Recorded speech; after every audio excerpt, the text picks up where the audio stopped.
তো এর মধ্যে তাৎপর্য হচ্ছে এই, যদি ভগবান মুকুন্দ পৃষ্ঠ বলেন, আর যদি শিষ্যের অন্য মুকুন্দ পৃষ্ঠ বা ভক্তের মতোই নিজের গুরুকে মনে হয়, তখন তো গুরু জীব তত্ত্বে দাঁড়িয়ে গেলেন।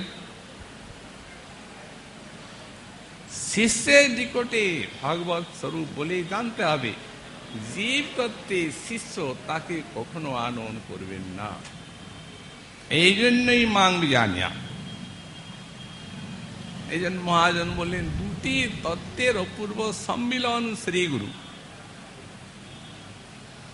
সাক্ষাৎ হরিতেন সমস্ত শাস্ত্রই রুক্ত তথা ভাব্যত এব সাধুই, কিন্তু প্রভুর্য প্রিয়বতস্য বন্দে গুরু শ্রীচরণারবিন্দম।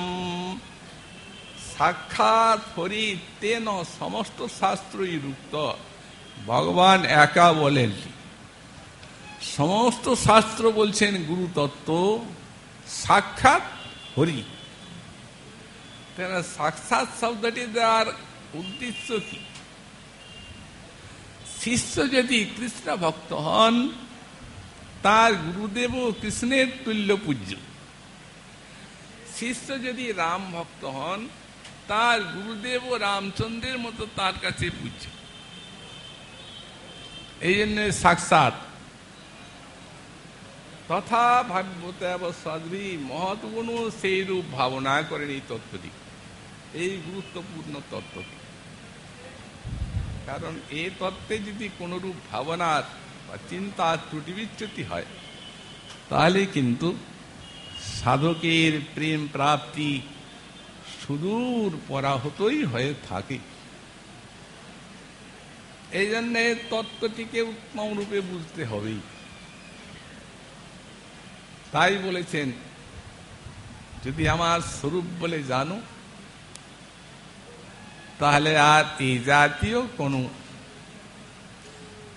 লঘু বুদ্ধি আসতে পারবে না।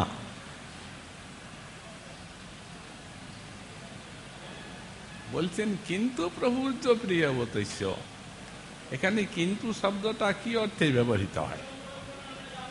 যদি কেউ বলেন এটা ব্যবচ্ছেদার্থে হয়েছে, তাহলে তো ভিন্ন অর্থ হয়ে গেল।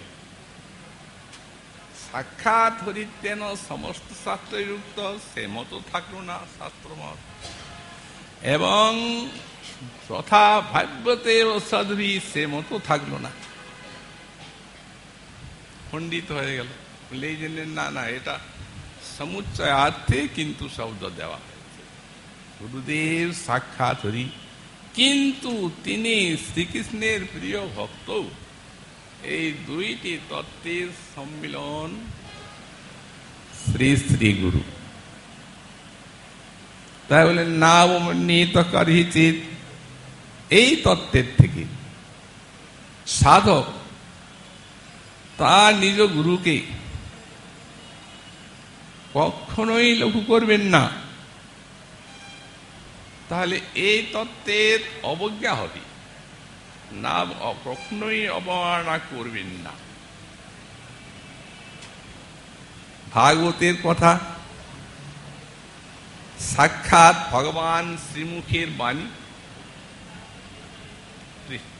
প্রিয় ভক্ত উদ্ধবের নিকটে।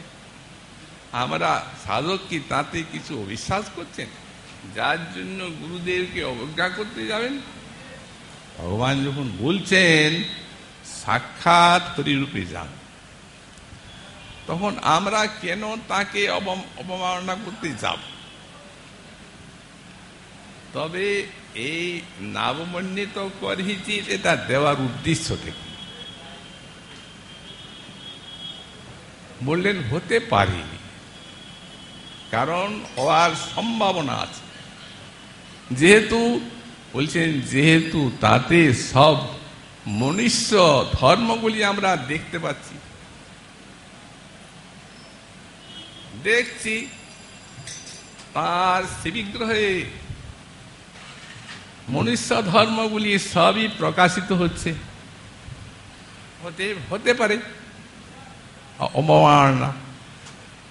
এই বুদ্ধিতে আনতে গেলেই গুরুবজ্ঞা রূপ নামাপরাধের তৃতীয় অপরাধী হয়ে যাবে এবং আমাদের প্রেম প্রাপ্তির পথে